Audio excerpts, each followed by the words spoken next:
ABVP ఆధ్వర్యంలో రాష్ట్ర వ్యాప్తంగా మరి విద్యార్థి సంఘ నాయకులే కావచ్చు, విద్యార్థులే కావచ్చు, ఫీజు రీయింబర్స్మెంట్ రిలీజ్ చేయాలి. ఇప్పటి వరకు పెండింగ్లో ఉన్నటువంటి ఫీజు రీయింబర్స్మెంట్ బకాయిలను త్వరలో విడుదల చేయాలని చెప్పేసి ఈరోజు ఏబీవీపీ ఆధ్వర్యంలో రాష్ట్ర వ్యాప్తంగా బంద్కు పిలుపునిచ్చారు. ప్రస్తుతం మనం ఉస్మానియా యూనివర్సిటీ ఆర్ట్స్ కాలేజ్ వద్ద ఉన్నాము. అయితే ఇక్కడ ఆర్ట్స్ కాలేజ్ వద్ద జరుగుతున్న పరిస్థితి ఏంటంటే మరి ఏబీవీపీ నాయకులు ఆర్ట్స్ కాలేజ్ ముట్టడికి ప్రయత్నించారు. అక్కడ వీసీ కార్యాలయాన్ని ముట్టడికి ప్రయత్నం చేసినప్పుడు వారిని పోలీసులు అరెస్టు చేసి వారి దీక్ష భగ్నం చేసి వారిని అక్రమంగా మరి పోలీస్ స్టేషన్లకు తరలించే ప్రయత్నం చేశారు. మరి ఈ రాష్ట్రంలో విద్యాశాఖ మినిస్టర్ ఉన్నాడా లేడా అని చెప్పేసి వాళ్ళు ఒక క్వశ్చన్ మార్క్ అయితే తీసుకురావడం జరిగింది. అయితే రాష్ట్ర వ్యాప్తంగా ఉన్నటువంటి పెండింగ్లో ఉన్నటువంటి ఫీజు రీయింబర్స్మెంట్ విడుదల చేస్తే గ్రామీణ నిరుపేద యూనివర్సిటీలలో చదువుకుంటున్న విద్యార్థులకు మరి ఎలాంటి ఇబ్బంది ఉండదు, వాళ్ళ వసతులకు కూడా ఎలాంటి కొరత ఉండదని చెప్పేసి ఏబీవీపీ నాయకులు రాష్ట్ర వ్యాప్తంగా ఈరోజు బంద్కు పిలుపునిచ్చారు. వారి యొక్క ముఖ్య ఉద్దేశం వాళ్ళు ఏం చెప్తున్నారంటే విద్యార్థులని ఇంత చులకన చూడడానికి అసలు అవసరం ఏముంది, అసలు తెలంగాణ రాష్ట్రంలో ముఖ్యమంత్రి రేవంత్ రెడ్డి ఉన్నారా, మరి అతనికి నిజంగా చిత్తశుద్ధి ఉంటే మరి ఆయన రాజీనామా చేయాలా, లేకపోతే నిజంగా అతని చేతిలోని విద్యాశాఖ అనేది సీఎం రేవంత్ రెడ్డి గారు మరి దానికి మినిస్టర్ లెక్క నిర్వహిస్తున్నాడు కాబట్టి అతనికి చిత్తశుద్ధి ఉంటే విద్యార్థుల తరపున విద్యార్థులకు సంబంధించిన మనస్తత్వాన్ని అర్థం చేసుకుని ఫీజు రీయింబర్స్మెంట్ని రిలీజ్ చేయమని చెప్పేసి అయితే ఈరోజు ఏబీవీపీ నాయకులు ఆర్ట్స్ కాలేజ్ మైదానంలో వాళ్ళు కోరడం జరిగింది. మీడియా మిత్రులందరూ కూడా తెలంగాణ ఉద్యమాభివందనాలు. ఈరోజు విద్యార్థిసేన ఆధ్వర్యంలో ఆర్ట్స్ కాలేజీ ప్రాంగణంలో నిరుద్యోగుల భవిష్యత్తు గురించి, నిరుద్యోగుల డిమాండ్ల గురించి విద్యార్థిసేన పక్షాన 2 లక్షల ఉద్యోగాల నోటిఫికేషన్లు కాంగ్రెస్ ప్రభుత్వం వెంటనే విడుదల చేయాలని ఈ ప్రభుత్వాన్ని డిమాండ్ చేస్తూ విద్యార్థిసేన ఆధ్వర్యంలో ఆర్ట్స్ కాలేజీ ప్రాంగణంలో నిరుద్యోగ పోరు దీక్ష కార్యక్రమాన్ని ఇవాళ చేపడతా ఉన్నాం. ఎందుకోసం అంటే కాంగ్రెస్ పార్టీ ప్రభుత్వంలోకి వచ్చిన తొలి ఏడాదిలోనే 2 లక్షల ఉద్యోగాలు ఇస్తామని చెప్పేసి ఆనాడు ఈ రాష్ట్ర నిరుద్యోగ యువతతో ఓట్లు వేయించుకొని గద్దెనెక్కి ఇవాళ అదే నిరుద్యోగ యువతని మోసం చేస్తూ ఇంకా కొనసాగుతుంది ఈ కాంగ్రెస్ ప్రభుత్వం. అందుకోసమే నిరుద్యోగుల డిమాండ్ని, నిరుద్యోగుల సమస్యలని పరిష్కరించాలని చెప్పేసి ఇలా విద్యార్థిసేన పోరాటం చేస్తూ ఉంది. ఇలా నిరుద్యోగులందరూ హైదరాబాద్ కేంద్రంగా ఎన్నో ఇబ్బందులు పడతా ఉన్నారు. ఒక పూట తిని ఒక పూట కడుపు మార్చుకొని 5 రూపాయల భోజనం తింటూ చిన్న చిన్న రూముల్లో ఒక 10 మంది ఉంటూ అనేక రకాల ఇబ్బందులు పడుకుంటూ చదువుకుంటా ఉన్నారు.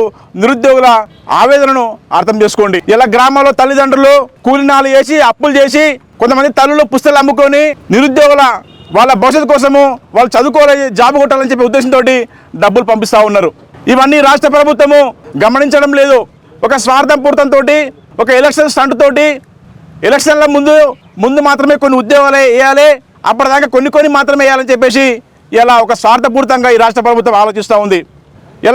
ఇలా పోలీస్ డిపార్ట్మెంట్లో 20,000కు పోస్టులు ఖాళీగా ఉంటే 5,000 అని చెప్పేసి ముఖ్యమంత్రి గారు అంటారు, 7,000 అని చెప్పేసి పేపర్లు రాస్తవి. ఇంకో దిక్కు శ్రీనివాసరెడ్డి మంత్రి గారేమో త్వరలో 20,000 వేస్తామంటాడు. ఇలా ఒక్కొక్కరు ఒక మాట చెప్తా ఉంటే ఈ రాష్ట్ర ప్రభుత్వానికి బాధ్యత ఎవరు వహిస్తున్నారు, ఎవరు మాకు కరెక్ట్గా ఇన్ఫర్మేషన్ ఇస్తారనే ఒక ఆలోచన నిరుద్యోగులలో ఆందోళన ఉంది. ఇప్పటికైనా రాష్ట్ర ప్రభుత్వము గమనించండి ఒకసారి. మీకు నిరుద్యోగులకు వాళ్ళ భవిష్యత్తు గురించి ఆలోచించే తీరిక లేకపోతే, మీకు చేత కాకపోతే మీరు దిగిపోండి. ఈ విద్యార్థులే ఒక శక్తిగా మారి మాకు మేము పరిపాలించుకుంటాం తప్ప మీ చేతిలో మోసపోయే పరిస్థితి మాకు ఏర్పడినప్పుడు. ఇలా రాష్ట్రంలో నిరుద్యోగ యువత అంతా బతుకు భారంతో, భవిష్యత్ అంధకారంతో ఆందోళనలో ఇలా ఉన్నారు. ఈ రాష్ట్ర ప్రభుత్వానికి నిరుద్యోగ యువత పైన ఒక స్పష్టమైనటువంటి అవగాహన లేదు. ఇలా పెళ్ళిళ్ళు చేసుకోలేక, ఇంటికోలేక అనేక రకాలుగా ఇలా నిరుద్యోగ యువత ఇలా ఇబ్బంది పడుతూ ఉన్నారు. కాబట్టి మేము విద్యార్థిసేన ఆధ్వర్యంలో 2 లక్షల నోటిఫికేషన్లు వేయాలని చెప్పేసి ప్రభుత్వాన్ని డిమాండ్ చేస్తూ ఇలా ఆర్ట్స్ కాలేజ్ ప్రాంగణంలో దీక్ష చేస్తూ ఉన్నాం. కానీ ఈ దీక్షను అడ్డుకోవడానికి రాష్ట్ర ప్రభుత్వం ముఖ్యమంత్రి రేవంత్ రెడ్డి గారు పన్నాగం పొంది ఇలా మా చుట్టూ పోలీసులని పెట్టి దీక్ష భగ్నం చేయాలనే ఒక ఆలోచనతో ఉన్నారు. అయినా మేము భయపడం. ఎన్ని అరెస్టులు చేసినా సరే, ఎన్ని కేసులు పెట్టినా సరే, ఎక్కడ తీసుకెళ్ళినా సరే నిరుద్యోగుల పక్షాన పోరాటం చేస్తాం. ఖచ్చితంగా దీక్షకి ఆర్ట్స్ కాలేజ్ ప్రాంగణంలో కూర్చుంటాం. మీరు ఏమైనా వేసుకొని చెప్పేసి, కానీ నిరుద్యోగులకు న్యాయం చేయండి. 20,000 నోటిఫికేషన్లు వేయండి, ఏజ్ రిలేషన్ పెంచండి, డిఎస్ నోటిఫికేషన్ వేయండి. నిరుద్యోగ భవిష్యత్తు ఆటలాడుకోకండి. చివరిగా చెప్తున్నా ఈ రాష్ట్ర ప్రభుత్వానికి, మీరు ఇదే దూరంతో ఉంటే నిరుద్యోగుల యువత ఆవేశాన్ని ఆక్రోశాన్ని చూడాలని చెప్పి డిమాండ్ చేస్తూ నేను ఇక్కడ దీక్ష కూర్చుంటున్నాను. ఇప్పుడు విద్యార్థుల ఐక్యత, విద్యార్థుల ఐక్యత, విద్యార్థుల ఐక్యత. స్కాలర్షిప్లను వెంటనే సిగ్గు పేద మధ్యతరగతి విద్యార్థులకు ఇవ్వాల్సినటువంటి స్కాలర్షిప్ ఇవ్వకపోవడమా, సిగ్గు పేద విద్యార్థులకు ఇవ్వాల్సినటువంటి స్కాలర్షిప్ ఇవ్వకపోవడమా, వద్దురా నాయనా కాంగ్రెస్ పాలన, మాకొద్దురా నాయనా కాంగ్రెస్ పాలన. విద్యాశాఖ మంత్రిగా చేతగాని ముఖ్యమంత్రి వెంటనే రాజీనామా చేయాలి, రాజీనామా చేయాలి. విద్యాశాఖ మంత్రిగా చేతగాని ముఖ్యమంత్రి వెంటనే రాజీనామా చేయాలి, రాజీనామా చేయాలి.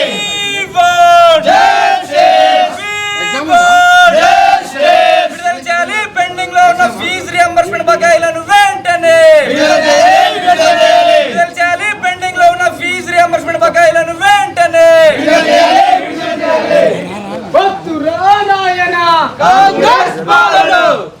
ఈరోజు రాష్ట్ర శాఖ పిలుపు మేరకు ఉస్మానియా యూనివర్సిటీ బంద్ చేయడం జరుగుతుంది.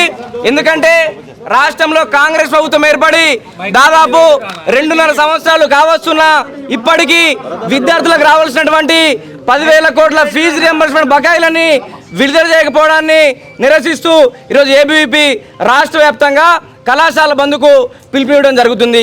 ఈ రాష్ట్రంలో ముఖ్యమంత్రిగా ఉన్నటువంటి రేవంత్ రెడ్డి ఫ్లాప్ అయిండు, విద్యాశాఖ మంత్రి ఉన్నటువంటి రేవంత్ రెడ్డి అట్టర్ ఫ్లాప్ అయిండు. ప్రభుత్వంలోకి రాకముందు మా ప్రభుత్వం వచ్చిన తర్వాత విద్యార్థులకు రావాల్సినటువంటి ఫీజు రియంబర్స్మెంట్ బకాయిలన్నింటినీ కూడా విడుదల చేస్తాము.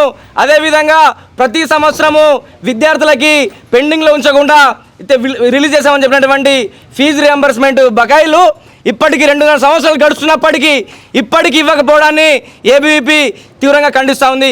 అయ్యా రేవంత్ రెడ్డి, నీకు చేత కాకపోతే గద్దె దిగిపో, అంతేగాని పేద మధ్యతరగతి విద్యార్థులకి సంజీవనిగా ఉన్నటువంటి ఫీజు రియంబర్స్మెంట్ స్కీమ్కి తూట్లు పడవాలని చూస్తే ఖబర్దార్ బిడ్డ రేవంత్ రెడ్డి, నీకు రియంబర్స్మెంట్ ఇవ్వడానికి చేతగాక హైకోర్టులో జీవో నంబర్ 7 అని చెప్తావు, జీవో నంబర్ 8 అని చెప్తావు, జీవో నంబర్ 9 అని చెప్తావు.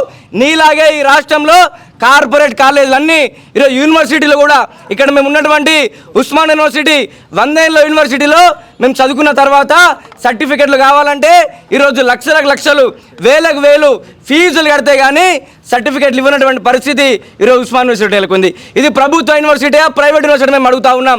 మొన్న వచ్చినటువంటి రేవంత్ రెడ్డి 1000 కోట్లు ఇస్తా అని చెప్పిండు. 1000 కోట్లు తర్వాత కానీ మాకు రావాల్సినటువంటి 100 కోట్ల పెండింగ్ స్కాలర్షిప్లు ఎప్పుడు ఇస్తాం మేము అడుగుతా ఉన్నాం. మొన్న తూతు మంత్రంగా 100 కోట్లు రిలీజ్ చేసి న్యూస్లలో హెడ్డింగ్స్లో శుభవార్త ఎవరికైనా శుభవార్త, మా ఓయికే 103 కోట్లు రావాలి, నువ్వు రిలీజ్ చేసినటువంటి 100 కోట్లు ఇస్తే ఇంకా మా ఓయికే ఇంకా 3 కోట్లు బాకీ ఉంటామని చెప్పేసి మేము అడుగుతా ఉన్నాం. ఈ బంద్ కేవలం ఒక్కరోజు బంద్ మాత్రమే కాదు, ఒక్కరోజుకే పరిమితం కాదు. రానున్న రోజుల్లో ఈ బంద్ తీవ్ర ఉద్యమంగా అయితే మారి నీ గద్దె దించేంత వరకు కొట్లాడదామని చెప్పేసి ఈ సందర్భంగా హెచ్చరిస్తూ పెండింగ్లో ఉన్నటువంటి ఫీజు రియంబర్స్మెంట్ బకాయిలని విడుదల చేయాలని చెప్పేసి మేము డిమాండ్ చేస్తా ఉన్నాం.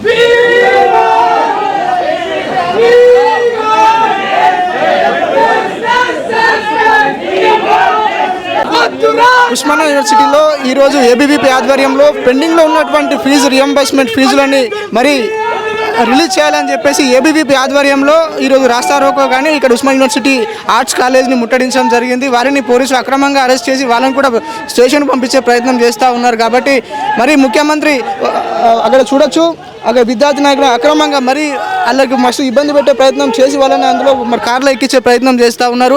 మరి అసలు ఏం జరుగుతూ ఉన్నదని చెప్పేసి తెలంగాణ ప్రభుత్వం ఉన్నటువంటి మరి విద్యార్థులు కూడా చాలామంది కోరుతూ ఉన్నారు. పెండింగ్లో ఉన్నటువంటి ఫీజు రియంబర్స్మెంట్ని మరి వెంటనే రిలీజ్ చేస్తే ఎలాంటి ఇబ్బందులు ఉండవు. మరి ఉస్మానియా యూనివర్సిటీలో కావచ్చు, వివిధ యూనివర్సిటీలో ఉన్నటువంటి విద్యార్థులు స్కాలర్షిప్లు రిలీజ్ కాక చాలా ఇబ్బంది పడుతున్నారని చెప్పేసి ఈరోజు ఏబీవీపీ ఆధ్వర్యంలో ఆర్ట్స్ కాలేజ్ దగ్గర ధర్నా చేస్తున్నారు. కాబట్టి వారిని అక్రమంగా పోలీసు అరెస్ట్ చేసే ప్రయత్నం చేస్తాం. మరి ముఖ్యమంత్రి రేవంత్ రెడ్డి నిజంగా విద్యాశాఖ మినిస్టర్గా ఉంటే అతనికి నిజంగా విద్యార్థులపై చిత్తశుద్ధి ఉంటే అతను వెంటనే స్పందించి ఫీజు రియంబర్స్మెంట్ని రిలీజ్ చేయాలని చెప్పి చూడొచ్చు. అక్కడ విద్యార్థి నాయకుల్ని ఎలా అరెస్ట్ చేసి తీసుకెళ్తున్నారు పోలీసులు. మరి ఇక్కడ పోలీసుల రాజ్యం నడుస్తుందా? మరి తెలంగాణ రాష్ట్రంలో పోలీసులే ఉన్నారా? రాజకీయ నాయకులు లేరా? మరి విద్యార్థుల తరపున స్పందించే నాయకుడు ఒక్కడు కూడా లేడా అని చెప్పేసి మరి ఏబీవీపీ నాయకులు అంటా ఉన్నారు. కాబట్టి మరి విద్యార్థులపైన నిజంగా చిత్తశుద్ధి ఉంటే ఫీజు రియంబర్స్మెంట్ అనేది కూడా రిలీజ్ చేయాలని చెప్పేసి ఏబీవీపీ నాయకులు అని అంటా ఉన్నారు. మరి చూడండి, అక్కడ పోలీసులు చూడొచ్చు, అక్కడ మరి విద్యార్థి నాయకులు అక్కడ ఎంత ఇబ్బంది పడతా ఉన్నారో. పోలీసులు వారిని అక్రమంగా అరెస్టు చేసి జీప్లో అలానే ఒక బర్రెల్లాగా తోలుస్తూ ఉన్నారు. లోపలికి అందులో ఇబ్బంది పెట్టే ప్రయత్నం చేస్తూ ఉన్నారు. మరి ఇక్కడ పరిస్థితి మరింత ఉధృతంగా మారబోతున్నది. ఫీజు రియంబర్స్మెంట్ మీద సీఎం గారికి కావచ్చు, వివిధ విద్యాశాఖ అధికారులకు కావచ్చు నిజంగా చిత్తశుద్ధి ఉంటే వారికి ఫీజు రియంబర్స్మెంట్ ఓపెన్ చేసి మరి దూర ప్రాంత విద్యార్థులైనా లేకపోతే ప్రాంతీయ విద్యార్థులకైనా ఇక ఎలాంటి ఇబ్బంది జరగకుండా చూడాలని చెప్పేసి ఏబీపీ నాయకులు అంటున్నారు.